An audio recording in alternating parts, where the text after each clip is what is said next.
Reluctantly. He is coming to town, to Edmonton, that is, at the Fan Park at Ice District on June 21st with Burton Cummings. Tom Cohrane is my guest again today. Reluctantly. This podcast, reluctantly sponsored by homegirls.ca, a top producing team at Remax Professionals. Also, by Northern Alberta Heating, with work in and out of Edmonton and hiring bonuses for experienced candidates. Email your resume to tim@northernheating.ca. Reluctantly. Hey, Tom. Hey, buddy. It's good to see you, man. It's great to see you, too. It's Go Oilers. I wondered how long it was going to take before there was some reference to the Edmonton Oilers and their playoff run here. We got right to it, didn't we?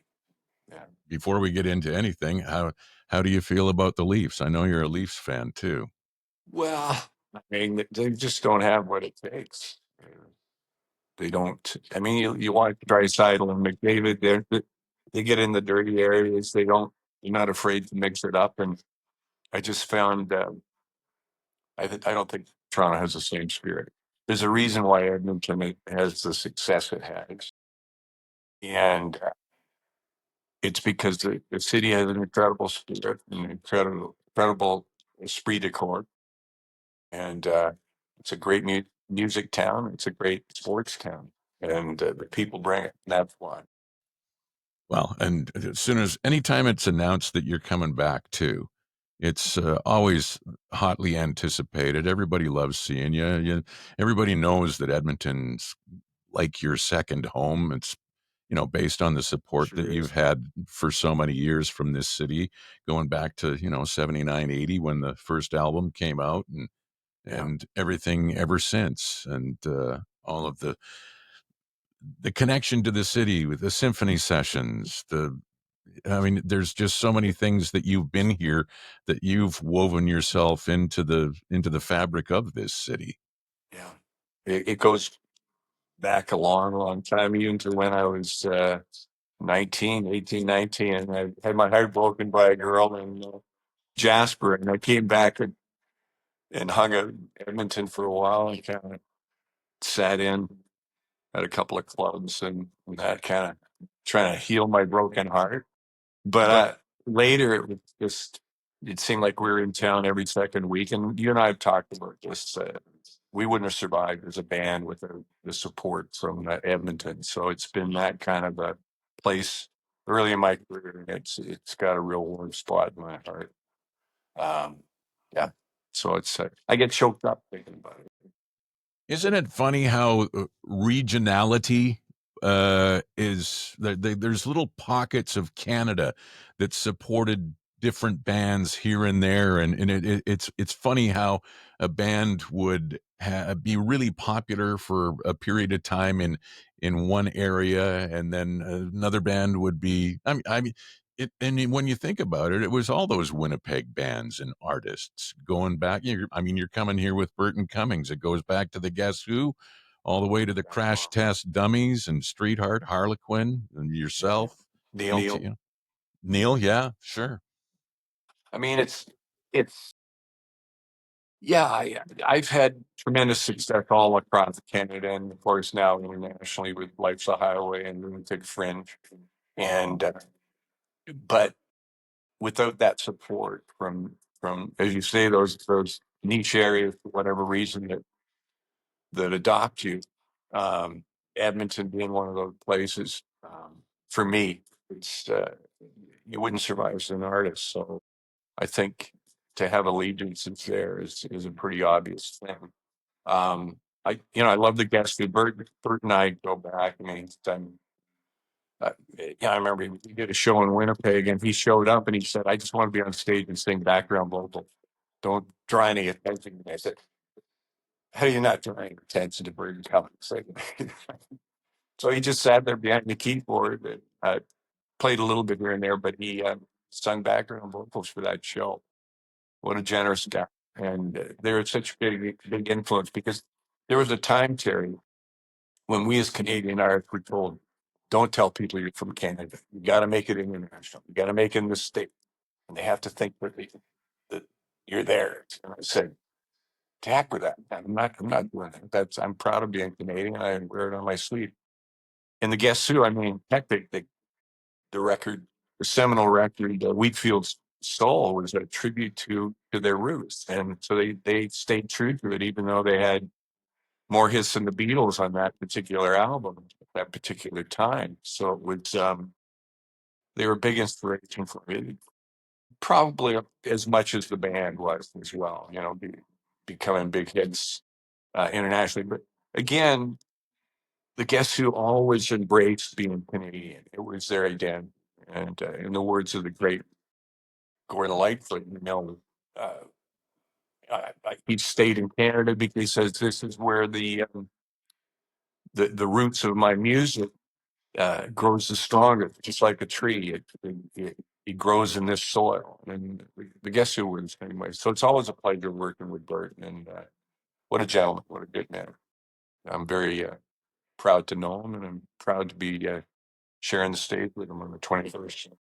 It is funny to look at the music industry, the Canadian music industry, the successful Canadian artists, and see that even though there may not have been a huge amount of worldwide support or acknowledgement, or I guess I'm kind of searching for the word, but the thing about it is that even though it wasn't a worldwide phenomenon, there was a world of support in Canada for the Tragically Hip, for the Blue Rodeo, for the Tom Cohrane, and It's, I'm going to make a point here. I don't want to sound like I'm tooting my own horn, but Burton and the Guess Who, myself with Red Rider, we always insisted on talking about Canada. We always insisted on, I remember, I won't mention the name of the band, but I remember my manager back then said, they tell people that from Mars, get out there and just don't tell them from me. I said, no, I'm not going to do that. I'm proud of where I'm from. I'm going to wear it on my sleeve. We were, then it was really hard. The early part of the late 70s, the early part of the 80s, it was hard to do that. And we stood by our guns, and we kind of established a sense of identity for Canada, or helped to, with the likes of Gordon Lightfoot and the Guests who were always proudly Canadian. That led to later in the 80s, obviously, Tragically Hip and Blue Rodeo. And those guys, both those bands are massive in Canada and really have had a limited amount of international success. The Canadians didn't care at that point. We were very proud. As a matter of fact, I think it enhanced that feeling that they're ours, and they belong to us. And we were proud of that as Canadians. Whereas prior to that, we had this need to know that you had to be certified as an international success before you had any longevity. And we stuck by our guns early in the 80s when it was tough to do that, and helped establish fertile ground for this nationally embraced identity for our music. when I talked to Lee Aaron, I asked her a similar question about, you said because you and Burton go way back. Was there much opportunity for you to have the camaraderie with other Canadian touring musicians, like Getty and the guys from Rush and maybe Kim Mitchell and stuff? Or were you always just crossing paths and seeing each other at gigs where you might have been on the same bill or something like that? Did you? How easy is it to have a friendship develop with your comrades in music? Um, Everybody's off doing their own thing. I mean, we supported Rush, and by the way, I could have mentioned that because they were all proudly Canadian, always lived in Canada, um, and we're very unabashed about expressing that. And so, God bless those guys. And I'm dear friends with Alex in particular, and we forged the friendship after we toured with them in the early 80s. They were big fans of the Neruda record. They Alex and Neil in particular. I remember getting a fax from him. He said, let's talk. I want to know about this record. That very inquisitive guy, that was his nature. He decided he was going to be a great poet. He became a great poet. He decided he was going to be the best drummer in the world. He was the best drummer in the world. You hang out with him a little bit, but again, you're so busy on your different paths and your different trajectories that uh, there's a little bit of that, but maybe not as much as people might think or people might romanticize it. Now Alex and I do a trip every year, golf trips, and we golf quite a bit together, and that's a big bond for us. So, and Gilmore as well. Told Gil, I said, I'm so tired of hearing lay it on the line in the hockey podcast. I heard it 10 times. I said, when a song's a renewed hit when people are sick of it, buddy. We're all sick of hearing that song. I counted it 10 times on the broadcast last night when I was watching the hockey, some of the playoffs. But so Gil and I are good friends. I'm going to his daughter's wedding. She's my godchild. And so, yeah, I guess the short answer is, yeah, there is that bond. Sometimes it's accentuated by our passions outside of music. And I think that's where I forged this great friendship with Alex. It's, golf is a wonderful place to kind of forge those friendships. You're spending 6 hours with somebody on the golf course. You can talk about everything or nothing at all, or just your swing, and you're struggling with your putting stroke. And then in the case of Jim Cuddy and Geddy Lee, for instance, they great love for wine and collecting wine and trading information on that level. So it's I think it's what I'm saying is, I think outside of the music, I think it's sometimes other things that that, that forge those friendships and outside interests. I know with Ed Robertson, talking about flying with him, because we both had our pilot's license, and I had a Cessna 185 float plane. How Canadian is that? And he had a 206 float plane. That led to some pretty good discussions, especially after he had his first crash.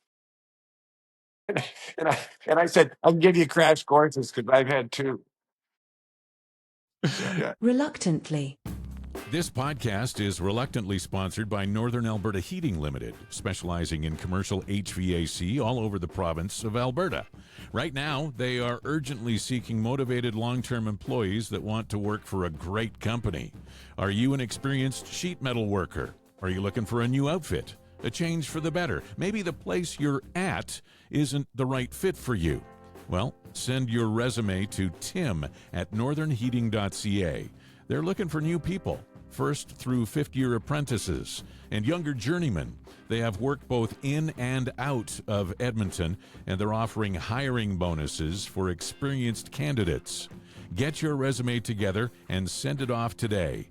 Email tim@northernheating.ca to kickstart something new or a change for the better. Reluctantly. That's something that we've never really talked about. Something that, for big Tom Cohrane fans, they probably know that you've crashed a plane twice and survived. But Give crash courses. yeah, and then was the second time was with the band, wasn't it? Second time was with Randall Stahl, who's a drummer, and Keir Brownstone, who's playing bass at the time. That was back in, you're looking back in 99, I guess. It could have been a bad one. We were very lucky in that. We had flamer on takeoff, this little private airport in Quebec where the fuel was contaminated. And so the engine quit on takeoff, which is the last place you want your engine to fail, especially when you're 40 feet above the runway. So we ended up crashing into the trees and ground looping into the trees. The whole side came off the airplane, and I'm doing the emergency shutdown procedure. And these guys are outside the airplane, and there's fuel spewing everywhere. Kier goes to light up a cigarette. And I yell, don't light that cigarette. There's going to be a James Bond movie here in a second. It's a big fireball. When's the last time you flew a plane? Quite a while ago. I mean, I think you know this, I was honorary colonel in the 409 up at Bull Lake. I was behind the controls on that. Of course, I was in the training seat behind the CO. And so, you know, I flew one of those, went supersonic. It was kind of a non-event. There wasn't the vibrating of the plane or any of that stuff that you see in the movies. It was just, we were going really friggin' fast. So I was pacing to the back of my seat. I bet you were. Did you do a loop or anything fun like that? Oh yeah, we did all of that stuff. And I'd wear the anti-nausea patches behind my ear because it's Cochrane's a notoriously weak stomach. And so even my dad wanted to be a fighter pilot in World War II, and he ended up flying cargo planes over the hump in Burma. He kind of washed out of fighter school because he had a queasy stomach. But yeah, it was a great honor being an honorary colonel. You know, and I will say, the camaraderie with American pilots, with British pilots. I had one Marine pilot who was teaching them about new radar system, and his name was Pfister. And so he's the guy that I first went supersonic. He said, let's put it in a nosedive, see if we can get to Mach 2, 2.5 or something. I don't know if I'd get how fast we were going, but we were going pretty fast. And so there was always that camaraderie. And as a matter of fact, you know, all this talk recently about our military and this and that. Back then, I remember, and this is the mid-late 2000s, we lent, I think, 6 jets to Alaska because they were having maintenance problems with their F-16. So we lent those jets to them so that they could do their patrols over there. So there was always that bond and there was always that camaraderie. And it was wonderful to be part of that. And I was very honored. You know, I remember Harry Mueller, his code name was Chimp. So he was a guy that recommended me. He said, "He's so good with the enlisted people, the ground crew and all that stuff." And so, you know, I try to spread goodwill like that. And it was good to be involved with them. Your dad, he flew bush plane too out of Lynn Lake, didn't he? He did. Yeah. Yeah. And So that was flying stuff up north? Up north. And he crashed twice. It was at his funeral. We had all these pictures up on the billboard. And my brother-in-law said, "Is that your plane? That looks like your plane. It's upside down on the shore." And I went, "No, that's a Husky." There were only 2 of them in Canada. And my dad managed to crash the one. And he flipped it over. And he never told us about it. So nobody knew about that, except for my mom. And so he kept that pretty quiet. So I, I come by it honestly in crashing twice because my dad crashed twice. The first time he crashed, he had been flying for 24 hours back and forth with supplies for the smoke fire, for the firefighters. Terrible forest fire in northern Manitoba. And he ran out of fuel on this one flight and he crashed in a lake. And he crawled out of the airplane to 20 feet of water and managed to make his way back through the bush back to Lynn Lake. So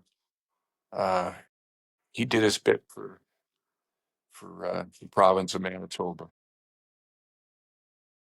I've always known you're from Lynn Lake, but I've never really looked at it from a map. I had no idea it was so far north. Like you're closer to the Arctic Circle almost than you are the U.S. border up in Lynn Lake. Yeah, it's real close to the Northwest Territories. You know, it's the end of the road basically, and very kind of honored that they named the road from Thompson 391. I believe they call it Tom Cochrane's Life is a Highway.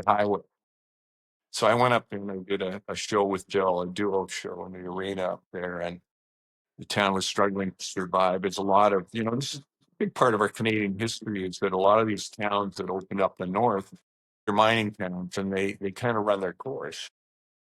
once the minerals are gone, then they got to find another reason to survive. And there's a lot of pride up there. So they were trying to survive as a community. A lot of the places were boarded up, and apparently now they found gold up there, and they can, the cost benefit analysis is allowing them to start mining it up there again. So I'm happy for that community there. It's still thriving. How old were you when you were there? Like from when you were there till you left?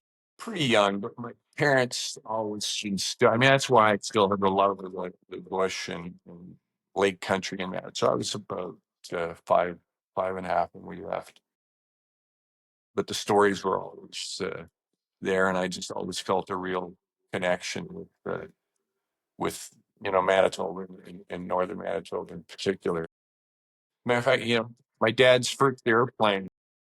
He went in the Petrocan building in Calgary, and it's hanging in the Petrocan building. He couldn't believe it when he saw the identifier numbers on that. That it was called a Norseman, big dirty old airplane. One of the It was the first real bush plane, the first one they put on floats, and that was his first airplane. That was the very plane that he flew. Yeah.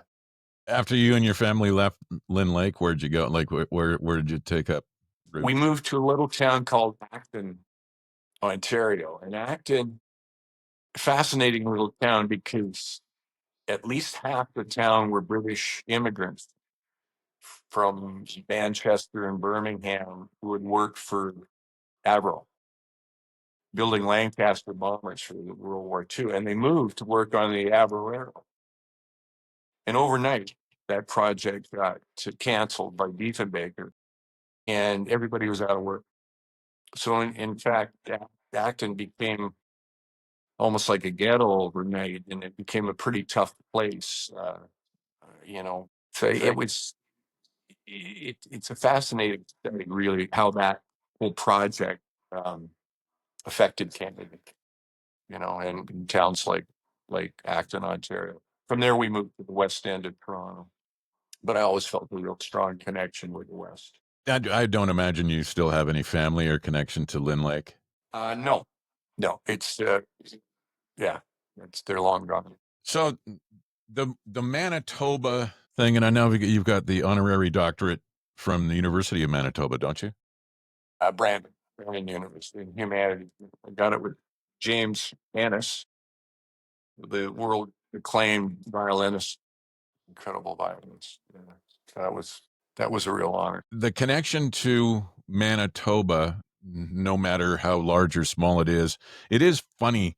It got me thinking of all of the bands that are from Manitoba, and we rattled a few of them off: Harlequin, Streetheart, Guess Who, BTO, like Streetheart, Neil Young, and all those guys. By way of Regina, Spiders from Regina, of course. Yeah, and then you got Loverboy, you got those guys, and Paul Dean from Alberta, and let's not forget Nickelback and a lot of great Alberta arts, Jan Arden, Colin. I know you and Burton are only 5 years apart. Oh, happy birthday, by the way. I missed your birthday earlier in May. Yeah, you inconsiderate son of a gun. I know I usually text you, but actually I was really sick from Easter on through a lot of May. But when you get to be 72, you're kind of grateful when the odd person forgets your birthday. And actually, I'm not that far behind you anymore, too. So, I'm just a kid. I was going to ask you though, last time we talked, you told me about the cab driving and coming up and the acoustic thing, and then joining Red Rider, and then some of the members didn't agree with the direction and all of the things leading up to that. So, but that was like 1977, 78, 79, right? When the first record came out, 79. Yeah, 79, late 70. So yeah, into 80s, we started kind of really touring it. I remember Rob Baker and I drew the short straws, and we ended up having to drive this dirty old step van that had mildew and all kinds of crap growing in it. and we drove out west to Vancouver, where we set up shop, and Bruce Allen was our manager, and first heard White Hot on the radio just south of Winnipeg. So that was kind of prophetic, and the axle broke down outside of Calgary. It was 30 below zero. And, oh man, it was what a trip. And we ran out of money. We didn't have credit cards even back then, right? So we just had enough money to get across the country. And then we had to fix this truck. And it was on a weekend. We couldn't get in touch with anybody.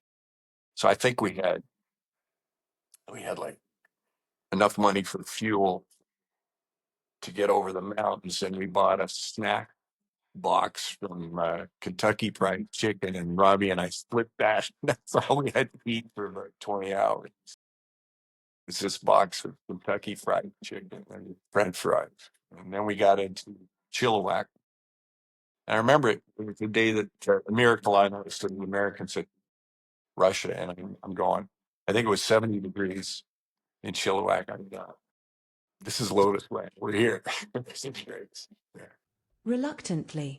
This podcast is reluctantly sponsored by the real estate team of homegirls.ca, a top producing team at Remax Professionals. If you are buying or selling in the Edmonton region, Shauna and Bonnie can handle everything with strong industry connections to mortgage brokers, home inspectors, lawyers, and contractors to support every step of the process. The market is very active right now. We recently listed our home again, and it went from MLS to closing conditions in 8 days. Now, of course, results may vary from property to property, but Shauna and Bonnie have been our trusted real estate advisors through buying and selling no less than 7 properties. I've recommended them to many friends who want real, relatable people with a personalized, hands-on approach. New home, investment, recreational, even commercial properties. Homegirls.ca is the website. Email info is right there. And the phone number is 780-517-HOME. Reluctantly. It made me wonder, though, with the Manitoba Connection and Red Rider, the first record in 79. So that was basically 10 years, give or take, after the Guess Who had all of their success. And of course, by that time, 1979, they'd splintered off and become Bachman Turner Overdrive and all of the things that with Burton and his solo career and that. But how much influence or impact did the Guess Who, being the Guess Who, have on you? And how weird or neat is it for you to be performing all of these years later with Burton? It's just one of those things that I'm very grateful for. Bert, as I said, is a great guy, and very Canadian from the point of view. He's proud. He's proud of what they've done, what he's done, but he's also got a humble streak in him. And like I said, he got up just to sing background vocals at one show in Winnipeg, and he just wanted to kind of sit in the back and do that. And he's got incredible musical. He's a musicologist. I mean, his vinyl collection before it became trendy was thousands and thousands of records, jazz records, R&B records, obscure records. You can't stump the guy. It's probably as good as you are in that area. If you bring up a song, some obscure hit from the late 50s or early 60s, you'll know who it is. But no, they were a big inspiration, as I've said, because they were unabashed about, being proud about where they're from, being proud Canadians. And so as much as anything, they were an inspiration from that point of view, that, you stand by who you are. And I've often said that I don't trust anybody that doesn't like kids or dogs and isn't proud of where they're from. So I've always stood by those guns. But, as a musician and as an artist, his body of work is wonderful and deep. And his singing is still fabulous. So it's a great honor sharing the stage with him. And speaking of sharing the stage, Jonesy will be playing. I don't know which order, who's going on first or last, but Jonesy's doing double duty. Is he going to have a costume? Double dipping. He's excited. It's going to be a big payday for him. Just hope he has enough energy for both of us. But it's good now. it's ironic because here I am with the de facto leader of the Guess Who with Randy, of course, Randy Bachman, but the Guess Who, and we're actually opening for the Who in September, which is equally as exciting because those guys, I consider them one of the big four, the Beatles, the Stones, Zeppelin, and the Who. So I'm really excited about that. It's their farewell tour, and never played with them before, so I'm excited about that one as well. Terry, we talked about it before. I feel like my dad said once, he said, Toad, my nickname was Toad. Yeah, I think he knew that.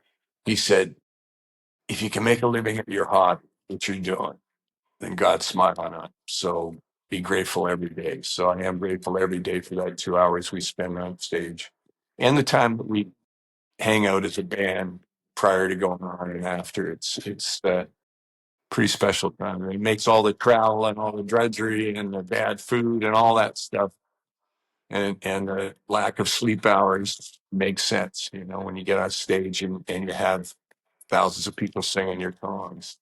It's great. I can't remember who it was. It's right on the tip of my tongue. Somebody said that when you're on stage and you're performing, you're doing it for free. But when you're a rock band or a rock star, you get paid to travel. That's all you get paid for all of the pain in the ass stuff, for all of the not sleeping in your own bed and traveling all over the world in cramped airplanes and that sort of thing. But when you're on stage, that's the free part. Yeah. That's the free part. And that's what makes it all worth it. Yeah. When I had Jonesy on the podcast, he told me the story about having to miss the Eagles opening for the Eagles at last moment when you guys did that. Was it last fall? Yeah, he was brokenhearted. He got real. I guess he had food poisoning that day or something. So we bring John Diamond, and John Diamond had a music stand there with sheet music there. It was kind of old school section stuff. You have stuff coming up all through the summer again. You got the Who opening for the Who in Toronto. You got August in Vancouver, June in Kelowna, July in Calgary, Vernon. Are you going to start going on the Alice Cooper tour schedule where you only tour in summer so that you can golf before each show?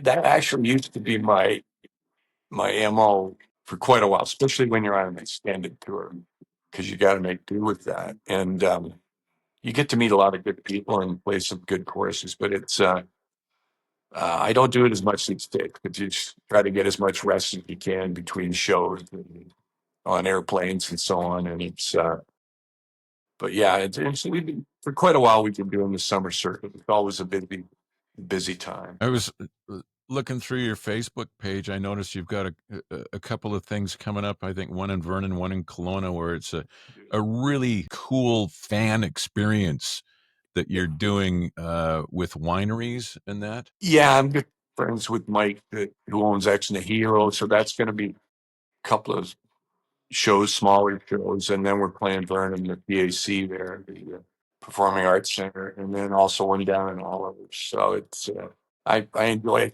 spending time here in the valley. It's pretty special. I mean, as Alberta, I think we got one in Tabor. I think we're playing with Pat Benatar as well. So that's going to be fun. That's going to be a blast from the past. And one of our longest tours supporting was with Pat back in the early 80s. And a guy that doesn't get. I'm glad to see that on the ad mat we've got Neil Giraldo. I'm not sure if they're still married, but he was her guitar player and songwriter. Fabulous guitar player. Just elegant, beautiful rock lines on guitar with a stack of Marshland. Very much like Mike Campbell in some ways. Yeah. Mike Campbell.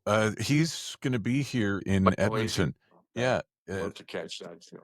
Yeah, he's going to be here. Mike Campbell and the Dirty Knobs is the name of his band. I love it. Yeah. So are you at home right now? Are you in Kelowna? I'm in Kelowna right now. Yeah. And getting ready to head on the road on Friday. We got a charity show for University Hospital Network on Saturday. A couple more shows out there. Same sort of thing. Bill and I'll be doing our duo thing. In, I think North Bay, Lindsay, a couple other places.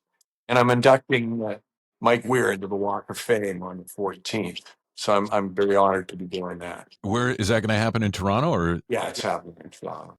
Oh, nice. Well, that would be a great opportunity. Maybe before the induction, you can go golfing with Mike and Neil from Rush. Yeah, Or not Neil, Alex. Alex. You know, he said he's going to be up Muskoka. He's doing some, the corporate stuff and that. So yeah, we might hook up to golf. The irony is we've been friends for a long time. I did his charity tournament back in the early 2000s, and we bonded pretty good. And went skiing with him. A terrible skier. He's quite good, and his crazy friend Kramer is an unbelievable skier and golfer. But the irony is, so we've been friends for a long time, but I've never played golf with him. If you can believe that. He doesn't want to contaminate his swing by watching my terrible action. The year that he won the Masters, was the Friday of the Masters that year, 2003, I got my vasectomy. So I watched the Masters with a frozen bag of peas on my nuts for the rest of the weekend. So it was a mixed experience for you. Yeah, it was bitter. It was yeah, good and bad, I suppose. The other thing that I noticed when I was looking through your Facebook page, every once in a while I like to poke my nose in and have a look at stuff, was some of the old television footage that you made performances of. I think there was a letter, well, the American Bandstand. There was a Letterman performance, and there was a couple actually. Yeah, we were on Jay Leno, Tonight Show 3 times. Yeah, a bunch of those shows. He was gracious. He was an incredible guy. He's a character. Um, we actually flew in. We hadn't had much sleep, and we had to shower and didn't have a chance to go to a hotel. And we were showering in the dressing room. The Tonight Show was CBS, I guess. BC. And Jade left us 2 bottles of Dom champagne, flowers and stuff, and a little miniature. He's a great car affection out. So he loved Life's Highway. So was Letterman. And I mean, Letterman, for the whole leading up to us being on a show and playing Life's a Highway, every night he'd refer to Paul Shaver and go, life is a highway. I remember. Yes, it is, Dave.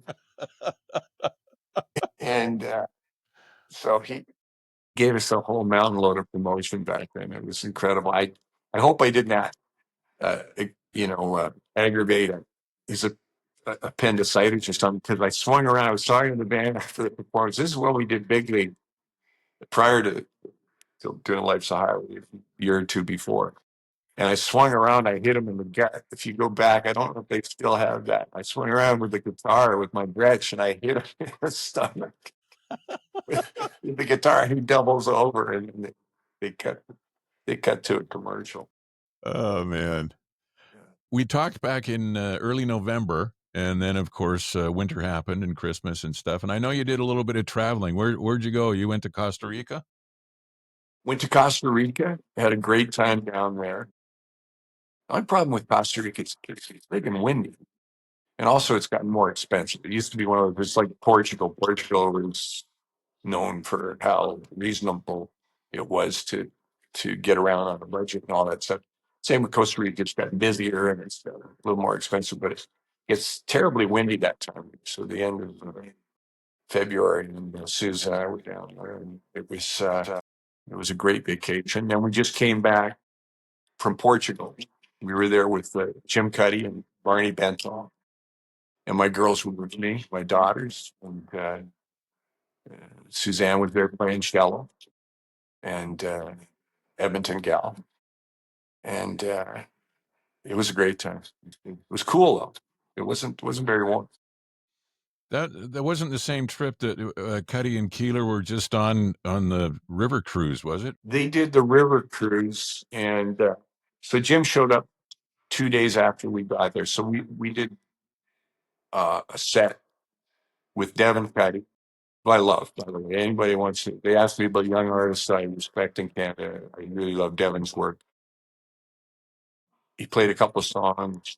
Arnie played a couple of songs, and then we played 4 or 5 songs. So it was, and then Jim showed up a couple of days later, and we biked and hiked a bit. We did a hot air balloon ride, and we were strafing the wildlife. We actually got the hot air balloon down about 5 feet above the ground. It was unbelievable. And so that was pretty cool to do with my daughters and with Suze. Yeah. That's great. I recently had Greg Keeler on the podcast too. I had a great chat with him. Yeah. Oh, I've taken some flack from Jimmy because I go, Jimmy, play Lost Together. He goes, not my song. Thanks, song. All right. Oh I man. still like that song a lot. It's still one of my favorite rodeos. Yeah. Well, I know you've got other stuff. You're doing lots of press for all of your touring and whatnot coming up. I know you're doing other interviews, and we always sit here and end up, okay, you've got Tom for 10 minutes, 15 tops. Well, here we are, 40 Let's minutes. talk about something close to our heart. How's Riley doing? Great little drum.